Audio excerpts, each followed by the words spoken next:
Righto guys, we're here with the final part of Amnesia The Bunker. I gotta say I quite enjoyed it. It's great survival horror. It's quite tense. It's very similar to Alien Isolation. It has arguably a better and more grounded setting than Alien Isolation, although Alien Isolation is science fiction. Yeah, great game, great little puzzles in it. Has a great stalker enemy.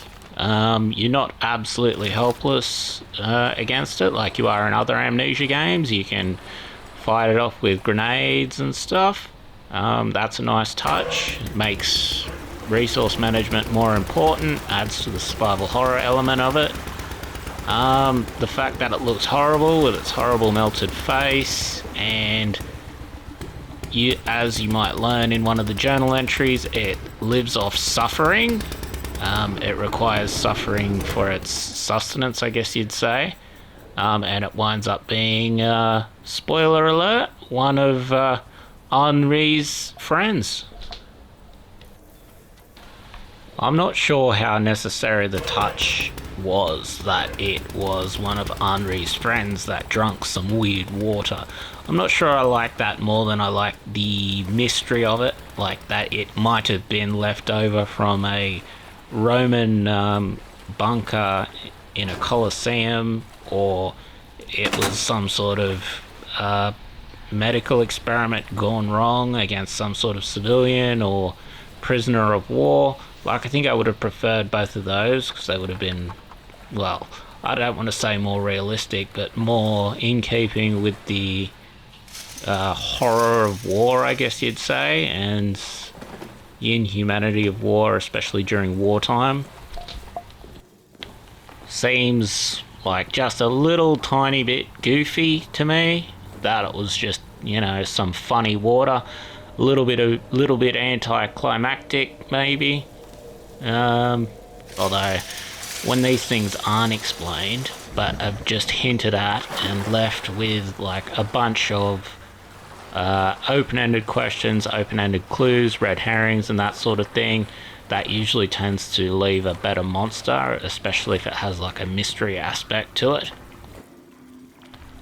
Like, even the touch here that it sort of lived near a Roman Colosseum where torturous games were held.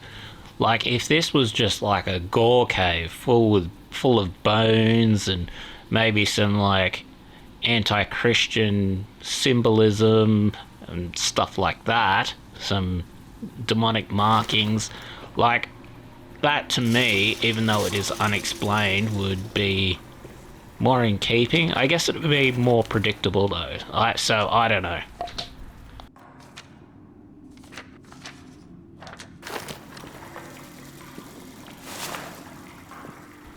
I can also see the argument that you would want to ground it in reality, or as close to reality as you can get.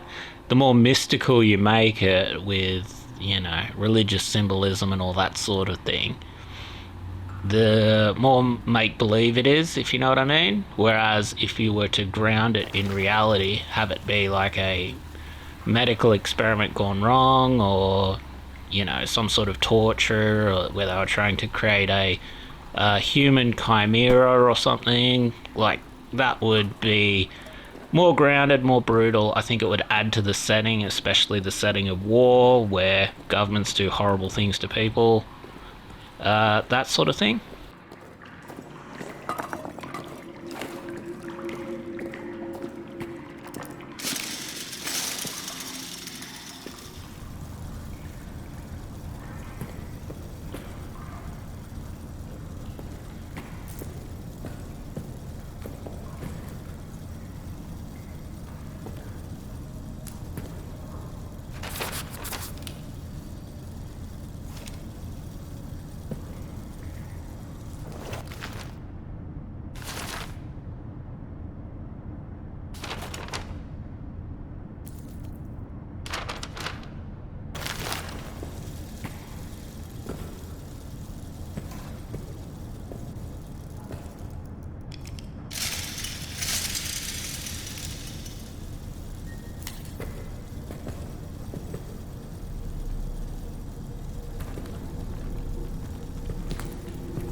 Righto, so he's clearly gone a bit bonkers.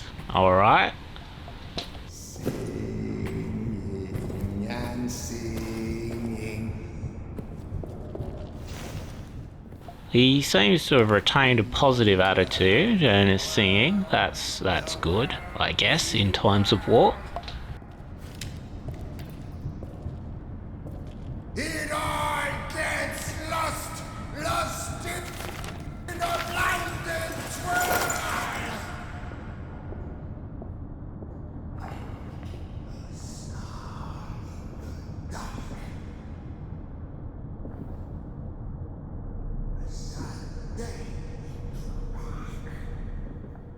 His lyrics need a little bit of work. Stone reminder.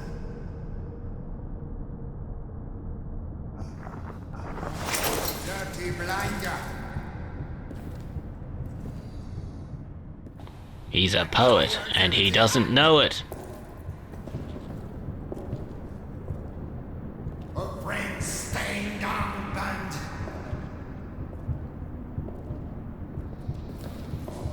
News of the day still in the sky.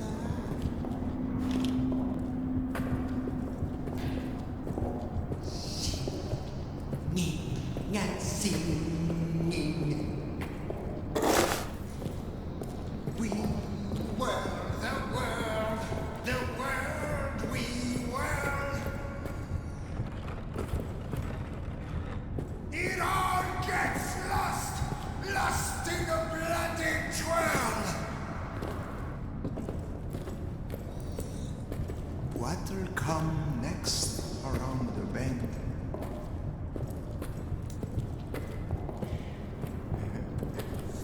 Maybe some kind end. More likely another wizard. Magic that turns men into creatures.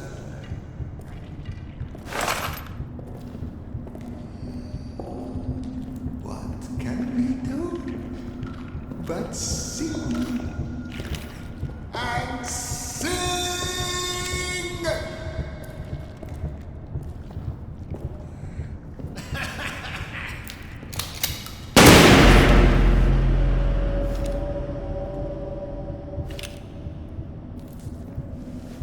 It all gets lost and still we twirl.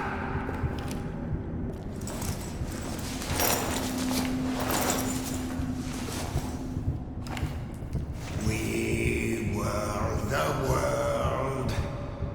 world we were.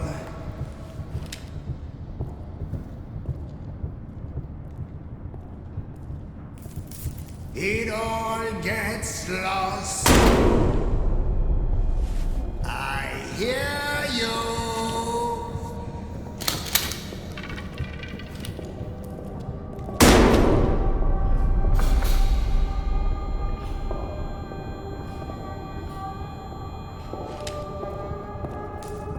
Can't see the sun.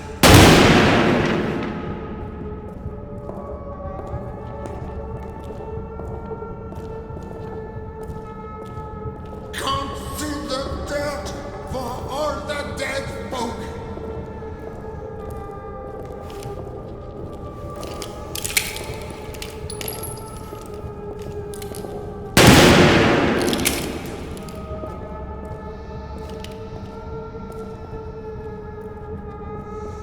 Can't see the ocean, can't see the trees.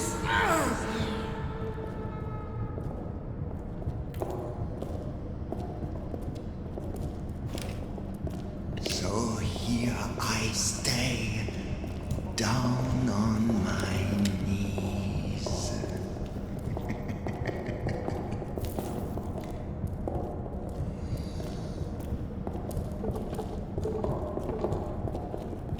Singing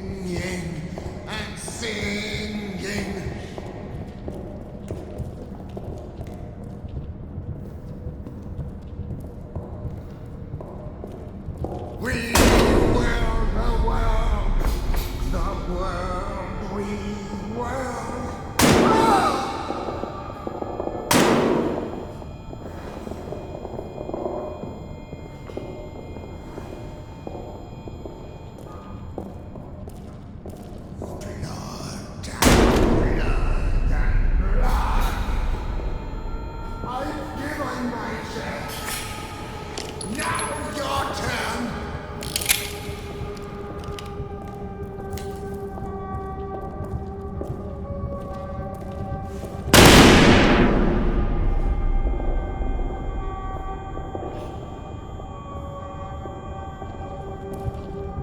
It all gets lost, lost in a blinding twirl.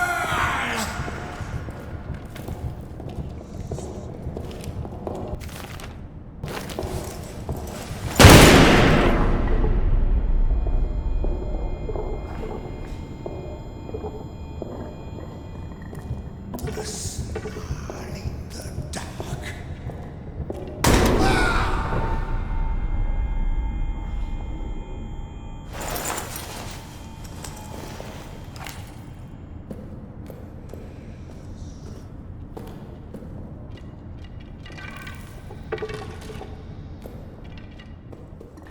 So I don't think it's really explained what the black levitating stones are. I assume they're meant to be some sort of Cthulhu non-Euclidean sort of material that's just not explained, possibly from alien origin, you know, something like that. The mist here is not really explained. It might be, I don't know, miasma, madness, something like that. The whole fight itself was pretty cool. How the mist sort of shows other figures that aren't there, and you can waste your ammo and give away your position and all that sort of thing. It didn't really wind up being an issue for me because I just camped him out, but still, that seems kind of cool.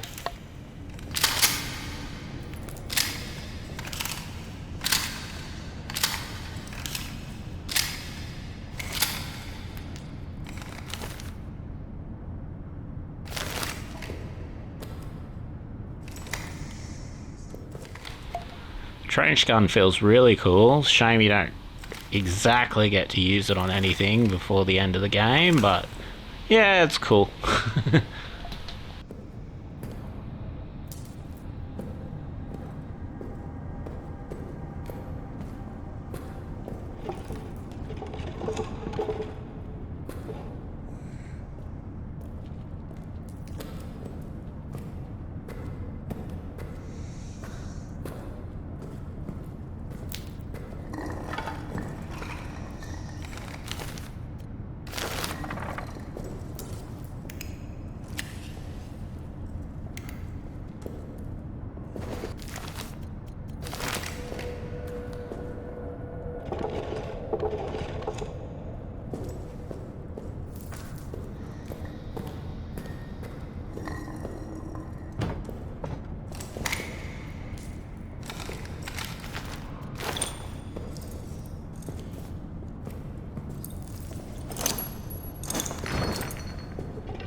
So this may seem goofy, and it is, but that monster is in fact Lambert, and in one of the earlier journal entries he was trying as hard as he could to find that toy, which was a present for his child. So the fact that the monster goes for it would mean that it was his heart leading him to get to the toy.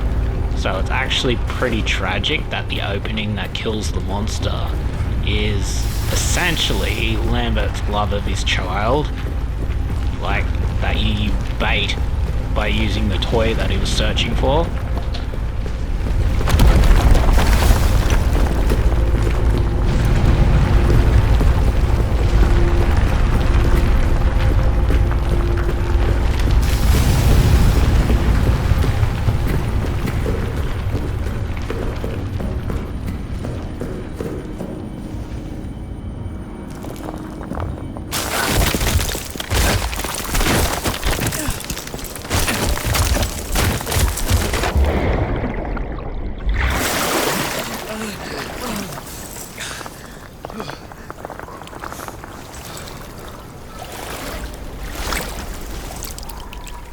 Also, I don't know how familiar you guys are with, all the minutiae of World War One, but the chances of that water not being poisoned by gas and that not being a shell hole that's just incredibly deep that you wouldn't be able to climb out of. Yeah, it's pretty, it's pretty out there. The ending itself is very nihilistic. He escapes the bunker and the monster, only to be in a pit in front of the next German wave attack. If he plays dead, he might be alright for a while, but chances are he's probably just going to get shot.